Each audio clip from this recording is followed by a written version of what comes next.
किसान भाइयों, हम बात करेंगे धनिया की खेती के लिए उपयुक्त मिट्टी, जलवायु और तापमान किस प्रकार से होना चाहिए जिससे आप भरपूर मात्रा में उत्पादन ले सके। तो चलिए, वीडियो शुरुआत करने से पहले आपसे छोटा सा रिक्वेस्ट है, अगर चैनल पर पहली बार आए तो चैनल को सब्सक्राइब और बेल आइकन को प्रेस कर दीजिए ताकि ऐसे ही खेतीबाड़ी से रिलेटेड वीडियो आपको मिलता रहेगा। तो धनिया की खेती के लिए उचित जल निकासी वाली किसी भी उपजाऊ भूमि में किया जा सकता है, लेकिन इसकी खेती के बलुई दोमट मिट्टी के उपयुक्त माना जाता है। अधिक पानी स्थानों में इसकी खेती के लिए काली मिट्टी की आवश्यकता होती है।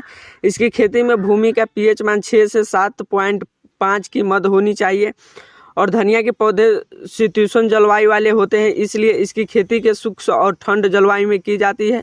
धनिया के पौधे पर बीज आने के दौरान हल्की सर्दी की आवश्यकता होती है, इससे बीज के खुशबूदार और ऊंचा गुणवत्ता वाले प्राप्त होते हैं, किंतु सर्दियों में गिरने वाले पाला इसकी फसल को अधिक हानि पहुंचाता है।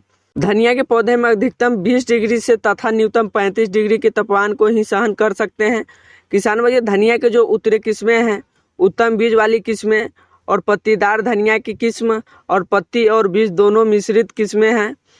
तो उत्तम बीज वाली किस्में हैं, इस किस्म के बीजों में गुणवत्ता काफ़ी अच्छी पाई जाती है। इसके बीजों में सुगंधित तेल की मात्रा भी अधिक पाई जाती है। इस तरह की धनिया के लिए RCR 435 और RCR 684 और सिम्पो S33 की किस्म है।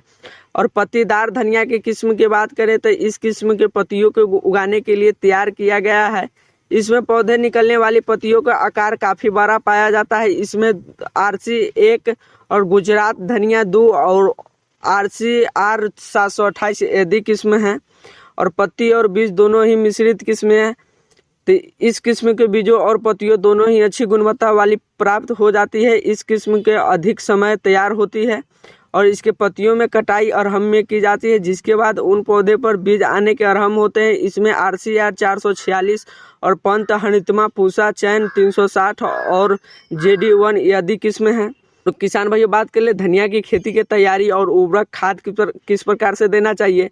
तो सबसे पहले खेत की अच्छी तरह से गहरी जुताई कर दी जाती है। इसके बाद खेत में ऐसे ही खुला छोड़ दे। पहली जुताई के बाद खेत में 8 से 10 गाड़ी पुरानी गोबर की खाद देना होता है।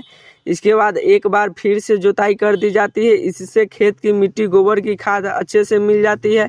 खाद को मिट्टी में मिलाने के बाद पानी लगाकर पलबे कर दिया जाता है और बाद समय के लिए खेत को ऐसे ही खुला छोड़ दे। इसके बाद आखिरी जुताई के समय खेत में जिंक, सल्फेट, फास्फोरस, नाइट्रोजन और पोटाश की मात्रा को 2-2-1 के अनुपात से खेत में छिड़क देनी चाहिए और इसके बाद खेत में रोटेवेटर लगाकर खेत के 2 से 3 तिरछी जुताई कर दी जाती है। इससे खेत की मिट्टी भुरभुरी हो जाती है।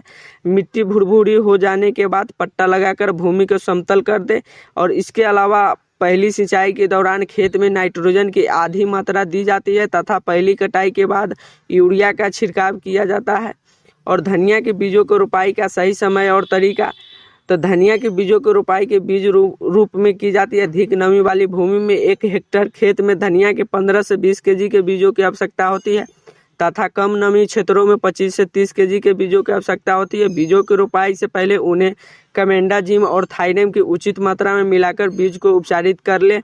और धनिया के बीजों में रोपाई के खेत की तैयार कतारों में की जाती है। इन कतारों के हल के माध्यम से तैयार कर लिया जाता है। तैयार की गई पत्तियों की मध्य 3 सेंटीमीटर की दूरी रखी जाती है तथा बीजों की मध्य 10 सेंटीमीटर की दूरी अवश्य रखें और बीज की रोपाई भूमि 4 सेंटीमीटर की गहराई में की जाती है। बीजों की रोपाई अक्टूबर से दिसंबर के महीने तक कर देने चाहिए। और धनिया की फसल में कितनी बार सिंचाई करना चाहिए। तो यदि धनिया के बीजों की रोपाई में कम नमी में भूमि में की गई है तो उन्हें रोपाई के तुरंत बाद सिंचाई की आवश्यकता होती है। इसके अतिरिक्त यदि बीजों की रोपाई नम वाली भूमि में की गई है तो आवश्यकता होता है कि अनुसार ही पानी धनिया के पौधे में अधिकतम 5 से 7 सिंचाई की आवश्यकता होती है। धनिया की फसल में खरपतवार नियंत्रण के बात करें तो धनिया के पौधे में खरपतवार नियंत्रण की अधिक आवश्यकता होती है। इसलिए खेत की जुताई के समय खरपतवार पर नियंत्रण पाने के लिए खरपतवार नाशक का छिड़काव कर देना चाहिए।